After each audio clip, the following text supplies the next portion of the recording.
लोकसभा चुनाव खत्म हो चुके हैं और अब नतीजे भी सामने आ चुके हैं, लेकिन असली खेल अब शुरू होने वाला है। इस बार एनडीए उम्मीद के मुताबिक प्रदर्शन नहीं कर पाई, लेकिन एनडीए ने बहुमत का आंकड़ा छू लिया है। उधर इंडिया गठबंधन इसलिए खुश है क्योंकि उसने मोदी को 400 पार से पहले रोक दिया है। लेकिन अब जो खबर सामने आ रही है उससे इंडिया गठबंधन की उस उम्मीदों पर पानी फिर जाएगा जिसमें दावा किया जा रहा है कि इंडिया गठबंधन एकजुट है, क्योंकि महाराष्ट्र से इंडिया गठबंधन को अगले 15 दिनों के भीतर जोरदार झटका लगेगा। हालांकि इस तरह के दावे पहले भी किए गए थे, लेकिन इस पर मुहर अब लगती हुई दिखाई दे रही है।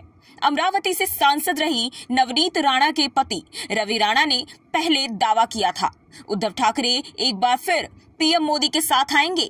राणा ने कहा था कि अगले 15 दिनों में वो मोदी सरकार में शामिल होंगे। राणा दंपति की उद्धव ठाकरे से काफी तल्ख रिश्ते हैं।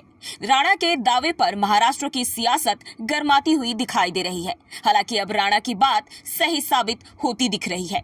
दरअसल लोकसभा चुनाव 2024 में शानदार प्रदर्शन के बाद इंडिया समूह के नेताओं की बैठक से उद्धव ठाकरे ने किनारा कर लिया है। इससे पहले कांग्रेस के नेता राहुल गांधी ने मंगलवार को प्रेस कॉन्फ्रेंस में कहा था कि सरकार बनाने का दावा करने सहित भविष्य की रणनीतियों पर केवल गठबंधन की बैठक में ही चर्चा की जाएगी, जिसने एकजुट होकर चुनाव लड़ा। उन्होंने कहा कि कांग्रेस अपने सभी गठबंधन सहयोगियों का सम्मान करती है।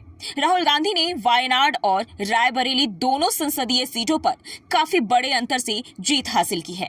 इसी बीच शिवसेना चीफ ने परिणाम सामने आने के बाद अपनी रणनीति बदल ली है।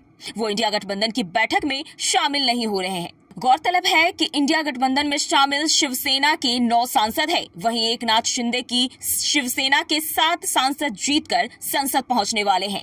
अगर दोनों गुट फिर एकजुट हो जाते हैं तो दोनों के 16 सांसद हो जाएंगे। शिवसेना की एनडीए में वापसी बीजेपी के लिए भी राहत की खबर होगी। वहीं इसके पहले चुनाव की शुरुआत के पहले भी उद्धव ठाकरे की वापसी की अटकलें लगती रही है। ऐसा कहा जाता है कि उद्धव ठाकरे और पीएम मोदी के संबंध काफी अच्छे हैं। बीजेपी बैक चैनल इस रिश्ते के बदौलत उद्धव की वापसी की कोशिश कर सकती है। बता दें कि पीएम मोदी ने एक इंटरव्यू में कहा था कि वो हमेशा बाला साहब ठाकरे के आभारी रहेंगे। उन्होंने कभी भी बाला साहब ठाकरे के खिलाफ नहीं बोलने की बात कही थी।